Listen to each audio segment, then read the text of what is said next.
पहिल्यांदा विमान तिकडून आलं. इथं विमान आल्यामुळं काय झालं, ते इथं त्याला व्यवस्थित लँडिंग करता काय आलं नाही. ते आल्यामुळे ते असं इकडे वळून गेलं परत ती पाण्याची टाकी दिसती का? हो, पाणी. त्या पाण्याच्या टाकीतून ते परत आलं.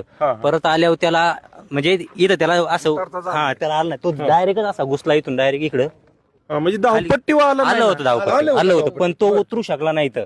बरोबर. तो परत धावपट्टीवर जर आला असतं तर ते सरळच गेलं असतं, किंवा त्याला त्याला ते जमलं नाही याच्यावर हे करायला लँडिंग.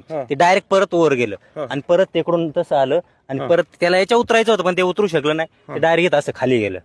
असं झालं ते. तुमचं इथलंच गाव आहे? नाही, आम्ही इथं होतो, मी तिकडे बारामतीला चाललो होतो, पण मी पाहत होतो तिथनं. अरे बापरे. ते महिला हॉस्पिटलला चाललो होतो मी, ते पाहत होतो. ते काय आलं, ते आलंय तिकडून. आता आम्ही कधी पाहिलेलं नाही, त्याच्यामुळे आता आम्हाला तो शोक पाण्याचा की विमान कसं असते उतारते काय होते. ते आलं डायरेक्ट. इथं आल्यामुळे ते म्हणजे इथं उतरताना आम्हाला पाहायचं होतं ते तिथं उभं राहून कसं उतरते किंवा काही उत्सुकता असते. ते पाहायचं होतं, पण ते काही ते आलं ना, आम्ही म्हणलं उतरलंच नाही ते. मग ते असं वळून इकडे गेलं, म्हणलं परत उडालं काय ते. मग ते तिकडून इकडे आलं आणि ती डायरेक्ट जाळ झालं. स्फोट मोठा आवाज. मग लय मोठा आवाज आला.